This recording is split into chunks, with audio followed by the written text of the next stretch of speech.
Bom, então nesse vídeo eu trouxe 10 dicas, 10 funções desconhecidas por muita gente. Então tem alguns ajustes no Lightroom aqui que eles têm alguns truquezinhos que eu vou estar te ensinando. E o primeiro deles está ligado aos brushes, aos pincéis. Então eu vou selecionar minha ferramenta de pincel de ajuste. E eu já tenho um pincel selecionado aqui no rosto dela. Então nessa foto em específico eu já clareei um pouquinho mais o rosto, dei alguns ajustes aqui. E caso eu queira ver quais áreas o pincel está aplicando, então eu posso marcar essa opção aqui embaixo, onde ele vai me mostrar uma máscara por cima do rosto, então ele vai pintar de vermelho, para eu saber aonde o efeito está sendo aplicado. Só que às vezes a cor vermelha não é tão útil, então pode ser que a nossa imagem tenha muito vermelho bem nessa área aqui. Então pode ser que a nossa imagem tenha muito vermelho, onde ele está aplicando a máscara, e a gente se confunda. Então uma dica aqui é você segurar o botão Shift e apertar a tecla O. E quando eu fizer isso eu troco a cor da máscara. Então agora em verde eu consigo ver que eu tenho um pouquinho de máscara demais aqui, está pegando um pouco no fundo. Se o verde não for uma cor boa, eu aperto Shift O mais uma vez, ele troca para um branco, um tom de branco meio acinzentado, ou Shift O novamente, e ele não mostra a máscara. Então eu tenho essas 4 opções. Isso pode ser muito útil caso a gente queira alterar essa cor. E se eu apertar apenas a letra O sem o Shift, ele mostra ou ele oculta a minha máscara. A segunda dica está aqui em HSL. Então o que é o HSL? É o Matiz, Hue, Saturation. Na verdade, em português é o Matiz, Saturação e Luminância. Então o que isso aqui faz? Então imagina que a gente quer alterar uma parte da imagem específico e a gente não sabe por onde começar. Então de repente, por exemplo, a Matiz.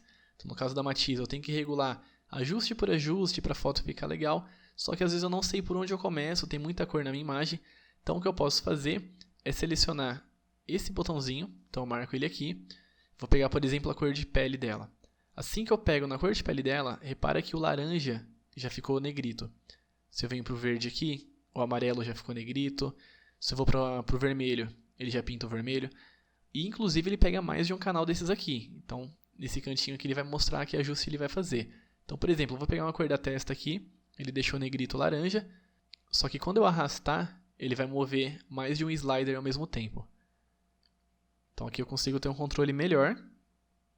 Mesma coisa no verde. Se eu quiser pegar esse tom de verde e eu não sei aonde que ele se encontra aqui, onde está esse intervalo de cor, então eu seleciono o verde e ele já vai puxando para mim os 2 sliders ao mesmo tempo. Tá? A mesma coisa dá para a gente fazer em saturação. Então a saturação tem a mesma ferramenta, então a gente marca ela aqui e eu posso tirando aos poucos a saturação do verde de fundo. E eu posso salvar isso como um preset para outras fotos. E mais uma vez, em luminância também é o mesmo caso.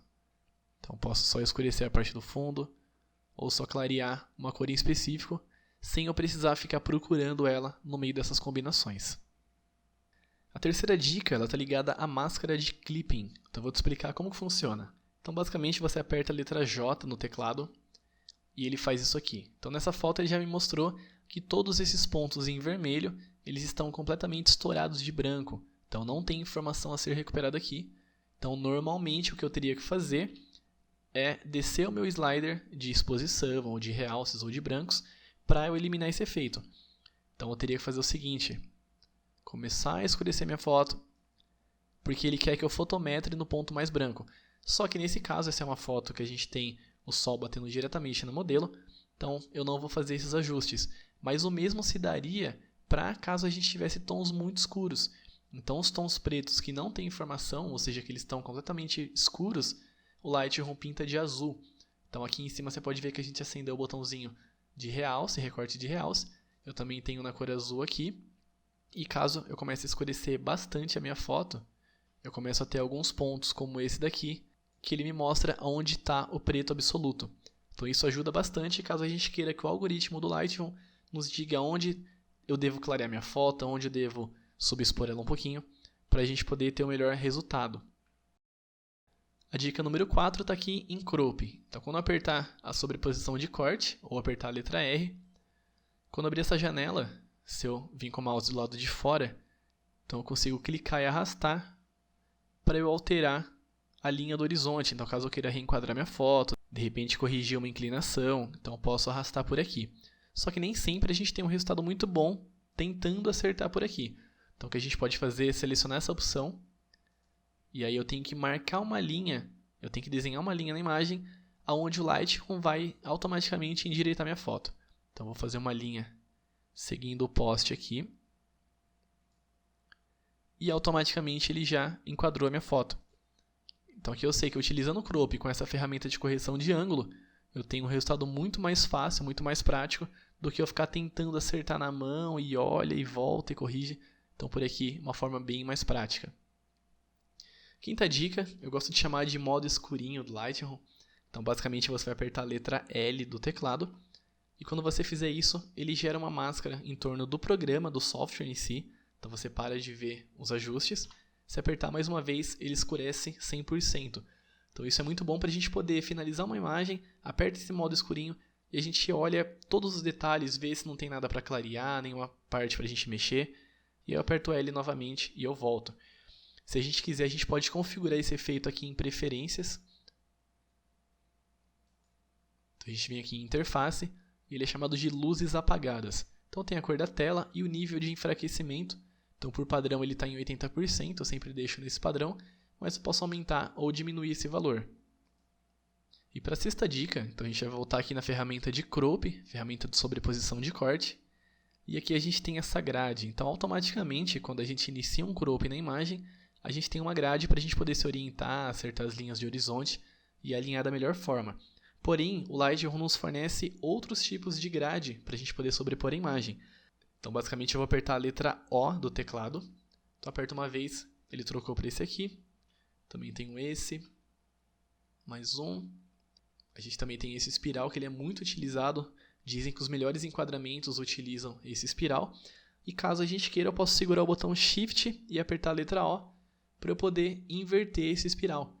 Então caso ele não esteja de acordo com a imagem que eu estou trabalhando, eu posso alterar o meu espiral até achar, por exemplo, acho que esse aqui seria o mais adequado, para a gente poder encaixar o assunto, né, a parte mais importante da imagem, próximo ao centro do espiral. Então, teoricamente, seria mais ou menos eu trazer o olho dela mais para cá, mais para o centro. Então, vou subir só um pouquinho aqui para não cortar a cabeça. Então, segundo alguns profissionais, esse tipo de enquadramento faz com que o olho deslize pela imagem e pare no olho dela. Para a sétima dica, então muitas vezes a gente editou a imagem e a gente quer de repente retornar alguns ajustes para o zero. Então o que a gente faz aqui é voltar, tentar arrastar um pouquinho, de repente esse aqui até chegar no zero, então às vezes dá um trabalhinho para a gente voltar todos. Basicamente eu posso dar 2 cliques em cima do nome e aqui eu começo a retornar os meus ajustes. Então é uma forma mais fácil da gente conseguir zerar esses ajustes sem ter que ficar deslizando cada slider separadamente. Bom, e ainda nessa imagem, para a dica número 8, eu vou te mostrar como que a gente inicia um tratamento. Então imagina que você está editando uma foto e você não sabe por onde começar, você não tem de repente a ideia de falar, vou deixar a foto mais quente, mais fria. Então para a gente ter essa noção, tem um seletor de conta-gotas do lado do balanço de branco. Então vou selecionar ele aqui e ele me diz para escolher um tom neutro de destino. Então se a gente for olhando ali na janelinha de zoom do lado esquerdo, ele já me mostra como vai ficar a minha imagem dependendo do ponto que eu pegar. Então normalmente eu pegaria um ponto mais neutro perto da pele, ou de repente tons de branco. Então, de repente acho que esse tom neutro aqui seria interessante. E aqui ele já regula automaticamente o balanço de branco da minha imagem. Então com essa ferramenta a gente consegue ter um ponto de partida muito mais fácil na hora de escolher o balanço de branco. Então aproveitando aqui a nona dica, a gente tem um botãozinho perto da tecla Shift e do Z nos teclados de Windows. Vou deixar lá na tela aqui. Quando a gente apertar, a gente alterna entre antes e depois.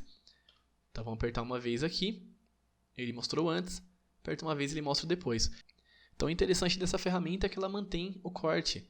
Então eu posso simplesmente apertar e imediatamente ela já vai me mostrar o resultado anterior, baseado nos ajustes de crop que eu já fiz. Então ele não vai desalinhar a minha imagem e mostrar um antes totalmente cru. Então ele mantém esses ajustes para a gente ter uma visualização durante a edição.